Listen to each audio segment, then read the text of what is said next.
The Champions League final got the perfect storyline. Perugia are once again one step away from the title, while Zavirci are one match away from getting revenge for last year's defeat. But before the main battle, we also have the bronze medal clash. Zerat against Project Warsaw, two teams that definitely didn't plan to leave this weekend without medals. Today we're breaking down the main questions. Who takes gold? Does Zavirci have any trump cards? Can the Polish champions stop what might be the best team in the world? And who will come out stronger in the third place match? And of course, who makes the dream team?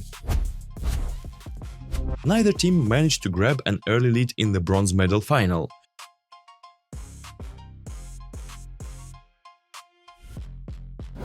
Zerat didn't really change their tactics for the last match of the season. The plan was simple: just get the ball to Nimir. Because in Zone 4 things weren't working quite as perfectly. Maybe the secret to the Turkish club's game is their back row attack. After Zerat managed to take the initiative, Project Warsaw patiently waited for their chance to pull ahead. But once they found the chance, there was no stopping them.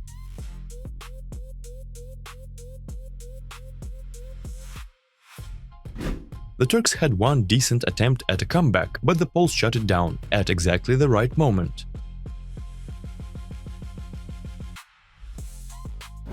Bartosz Gomułka puts a beautiful finishing touch on the first set of the bronze medal final.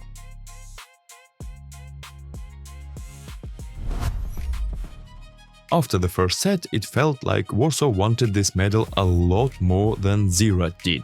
Looks like the third set against Perugia really fired up the capital city boys, and they confidently closed out their opponent, which allowed them to take the opening set of this Final Four. Zerat started the second set confidently, but Project Warsaw came back into the game and evened things up.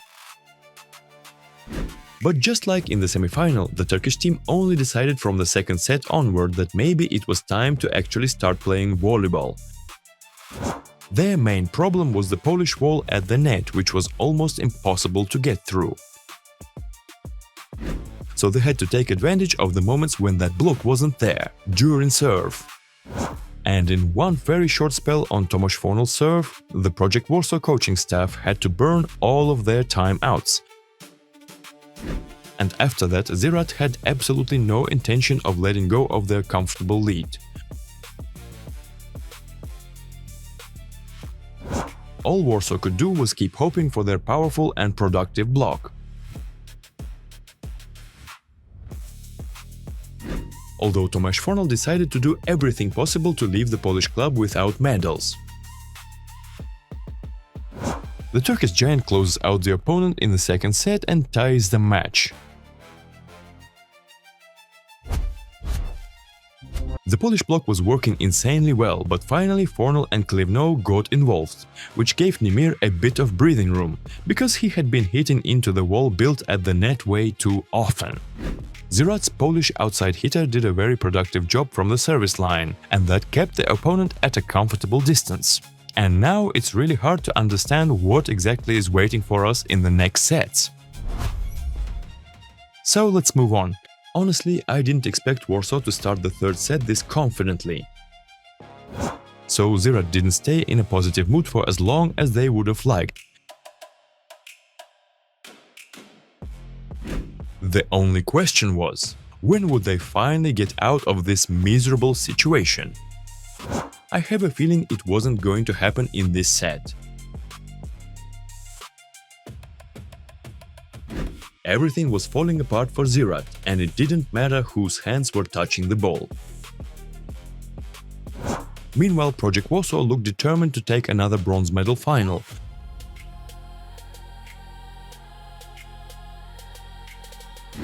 Looks like the capital city team decided to close out all of their successful sets with aces. I don't even know if there's any point in saying anything after that. The Polish squad ran over their opponent and moved one step away from the bronze medals. So let's just move straight into the fourth set and hope for a real fight. Good thing the Turkish club's players didn't stop playing and got back into the battle right from the start. Because we really wanted to see a volleyball show, not just the ending of another match. And the beginning of this set really did give us plenty of beautiful rallies.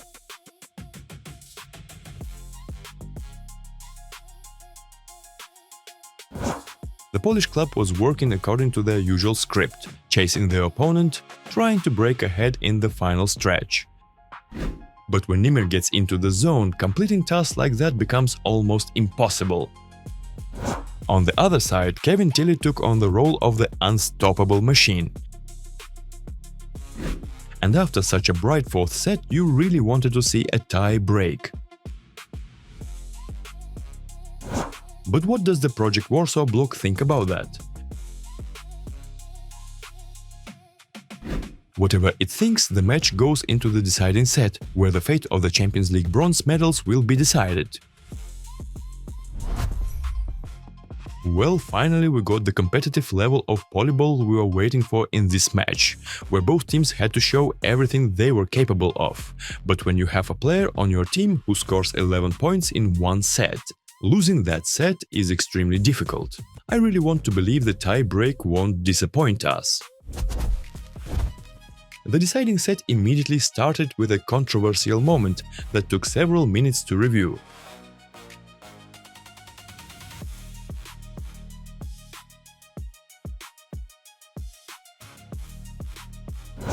After that, the match turned into an emotional shootout from both sides.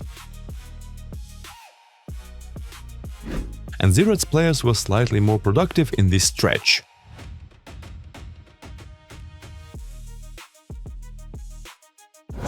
A controversial decision came back into the match again and almost took away Warsaw's advantage in a rally.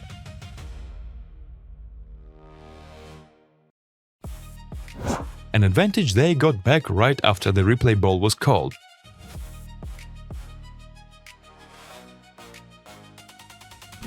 And against the background of all these emotional swings, Kevin Tilly suddenly went into some kind of prime mode. But the juggernaut named Nimir converted every single breakpoint opportunity.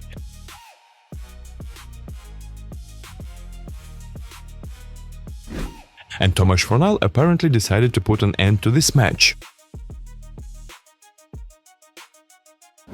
And Zerat didn't waste their chances and still managed to take this game.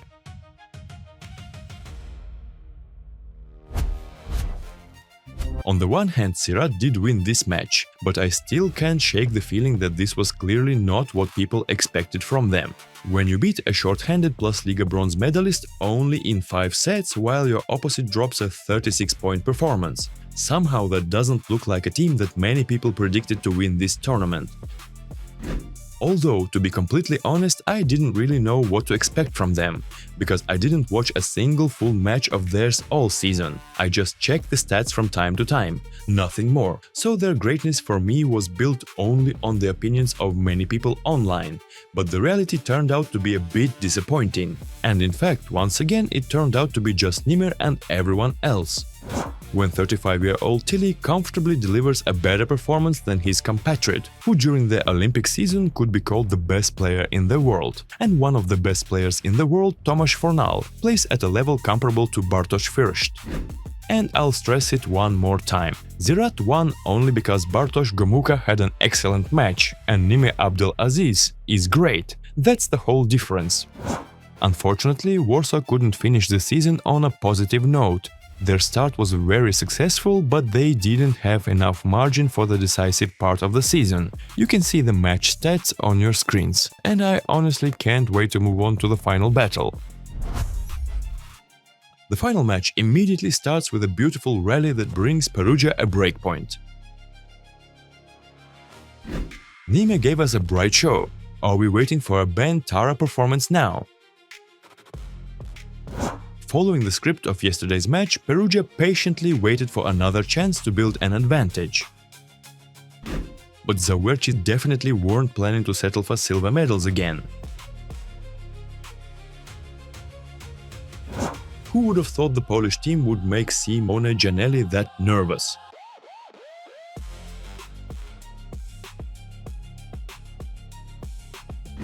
What an incredibly tight start to the final. I really hope the teams can keep this pace. And the only question left is whether this set will finish at the standard 25 points. Obviously, it won't.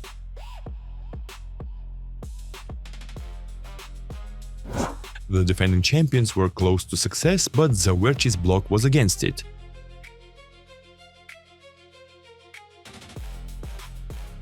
Perugia's block also managed to shut down their opponent's set point opportunity.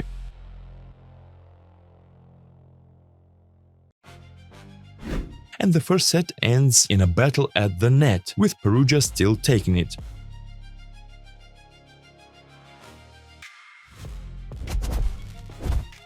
An insane start to the final match, and I'm honestly worried that we might not see anything better than this here. But I still want to believe these beautiful teams will give us more magic. It's really painful that the set ended on such a controversial moment. Apparently, there's no technical possibility to check a play on the opponent's side of the net, which the Italian setter most likely committed. That must be especially painful for the Polish team, because in Plus Liga you can check almost any game action.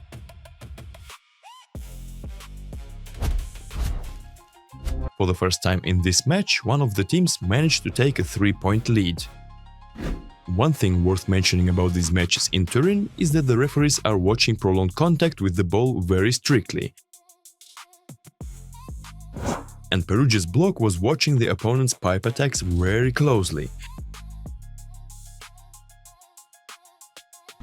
And it looked like Zawerci finding it extremely difficult to keep up with the high tempo of the Italian team, which they set right from the start of the match. It even got to the point where the Polish champions managed to commit a rotation fault on Russo's serve. Meanwhile, the Italian champions' attack sometimes didn't meet any resistance at all. And at one point, the Devils' lead even became twice as big.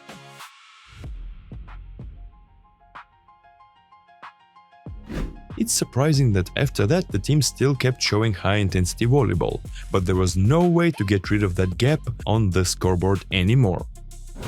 It's a shame that this set ended exactly like that, and then there was even an attempted conflict, but Geniali quickly put it out.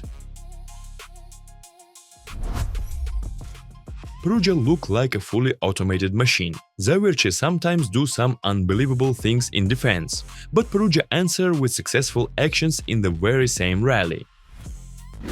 And even with a huge lead, they almost never lost their 100% focus, which was truly impressive. Maximum concentration on winning their second straight Champions League title. But it's still too early to put the gold medals around their necks, because last year Zawerci also started from 0 to 2. Following the example of the first set, the teams immediately decided to give us a bit of madness. And here are the first +2 for Zawerci in this match. It's a real shame they couldn't hold on to that lead for long.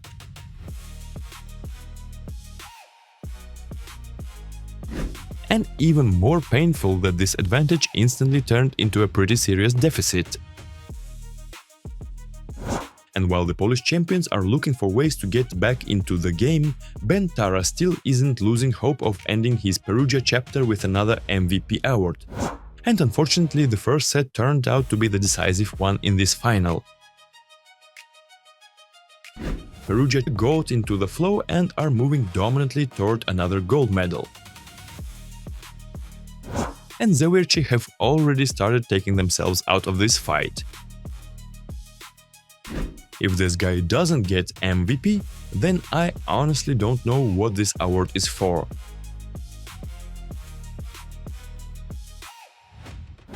And to slightly ruin the celebration, Tavares decided to finish this final with his own hands.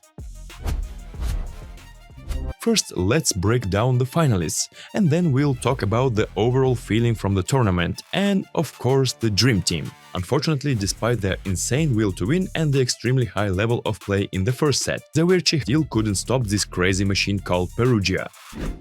And I don't see much point in looking for weaknesses in Michał Winiarski's team here. I'd much rather praise Angelo Lorenzetti's guys. First of all, I want to highlight the entire staff of the Italian giant. They managed to bring the team into peak condition for the most important part of the season. Although in the past, even back in the Wilfredo Leon days, they often failed exactly at the end of the season, destroying everyone from the first matches, but running out of gas at the finish line. But this season, their performance has been textbook, even despite losing the Italian Cup, and apparently we won't be seeing the traditional segment "Why did Perugia fail?" anymore. The analytics staff also did an excellent job, and you could clearly see that in Bartosz Kwolek's game. He usually interacts brilliantly with the blocker's hands, but today those hands slipped away from him a few times in a pretty cruel way. And what impresses me the most is their focus on the result. Even with a big lead, Perugia's players didn't allow themselves to relax for even a second. They didn't make any irrational decisions. They just confidently moved toward their final goal. And in the end, even here they played as predictably as possible and once again confirmed the expectations placed on them. Honestly, I don't really see the point in repeating myself and saying all the praise I already said in my review of the Italian Superlega final. I'll just add that not only was Perugia already rock solid, but Bentara was also doing unbelievable things, and you could see on his face that even he didn't always believe what he was pulling off, so that makes you feel even worse for Zawerci. Congratulations to Perugia on an absolutely deserved title. We'll see whether they can go for the three-peat next season. Even after Bentara leaves, they'll definitely still have a chance. For now, let's look at the stats from the final match and move on to the next discussions. Now briefly about the organization. I'll start with the broadcast. No complaints here. Everything looked great, plenty of replays from different angles. They added ball flight trajectory animation when checking whether the ball landed in, as well as attack and serve speed and spike height. Everything we like. But damn, what was going on with the arena attendance? What's the point of a 15,000-seat arena in Turin if fewer people came to the matches of this prestigious tournament than to a regular Scudetto final? Looks like the CEV stepped on the same rake as the FIVB in the Philippines, raising ticket prices to an unbearable level, assuming fans would be ready to pay any money to attend this event. But while they managed to fix the situation during the World Championship, there was no time to fix it during the Champions League Final Four, and the tournament final drew only 5,800 spectators, which is very modest for such a big event. And now the eternal headache, the Dream Team. First, let's just go through the list. Setter, Gianelli, opposite, Bentara, middle blockers, Glada and Bienik, outside hitters, Fornal and Plotnitsky, libero, Colaci, coach, Angelo Lorenzetti and MVP, the same guy, Max Colaci.